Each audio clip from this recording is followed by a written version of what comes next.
बहुत समय पहले की बात है। एक घने जंगल में एक बड़ा और ताकतवर शेर रहता था।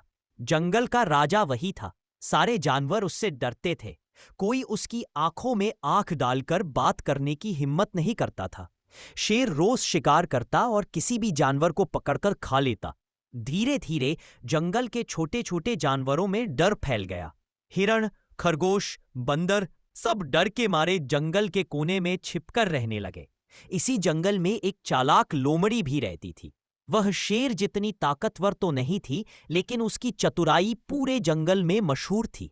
उसने सोचा, अगर शेर इसी तरह हर रोज शिकार करता रहेगा तो एक दिन मेरी बारी भी आ जाएगी। मुझे कोई उपाय निकालना होगा। अगले दिन लोमड़ी सीधे शेर की गुफा में पहुंची। शेर उस समय एक हिरण का मांस खा रहा था।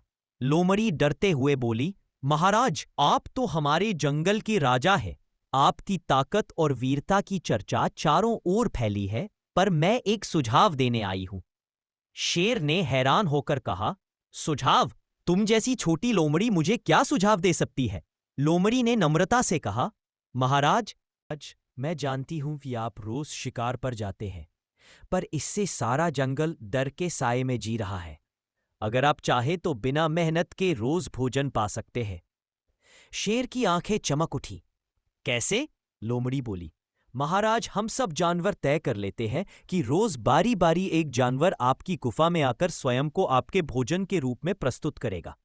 इससे आपको शिकार पर जाने की जरूरत नहीं होगी और हम जानवर भी डर में जीते रहेंगे, पर कुछ व्यवस्था से। शेर को यह विचार बहुत अच्छा लगा। उसने गर्जना की, ठीक है, अगर तुम सब ऐसा करते हो तो मैं किसी को मारने नहीं जाऊंगा। उस दिन से जंगल में नियम बन गया, हर दिन एक जानवर अपनी बारी आने पर शेर की गुफा में जाता और शेर उसे खा लेता। कुछ दिनों तक सब ठीक चलता रहा। एक दिन बारी लोमड़ी की आई। अब लोमड़ी जानती थी कि अगर वह ऐसे ही चली गई तो उसकी मौत तय है। उसने सोचा, अब समय है अपनी चालाकी दिखाने का।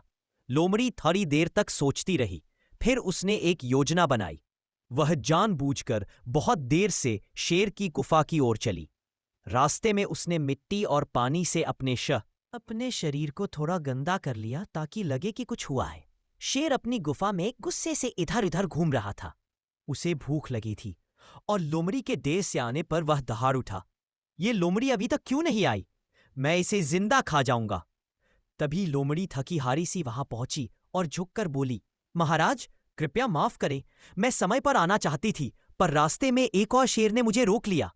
शेर दहाड़ा, क्या कहा? और शेर? इस जंगल में दूसरा शेर?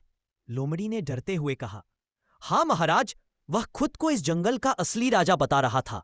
उसने मुझसे कहा कि मैं तुम्हारी गुफा में नहीं जा सकती क्योंकि अब वह नया राजा है। शेर का अहंकार भड़क उठा।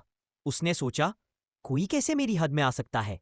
वह गरजा, मुझे उस शेर के पास ले चलो, आज मैं दिखाऊंगा कि असली राजा कौन है। लोमड़ी बोली, महाराज, वह बहुत ताकतवर दिखता था।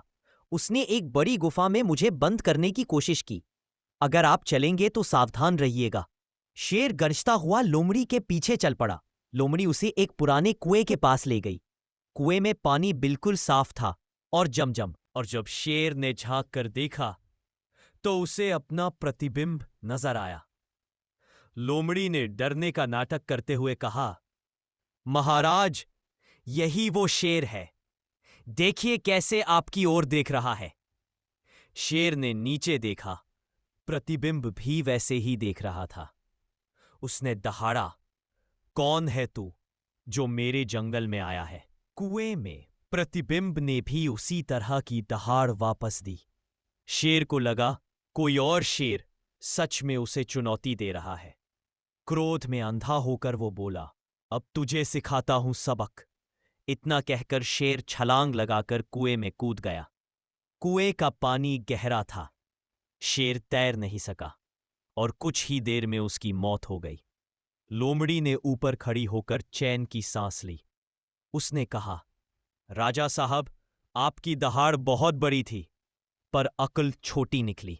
फिर वो गर्व से जंगल की ओर लौट आई और सब जानवरों को पूरी बात बताई। सभी जानवर खुशी से झूम उठे।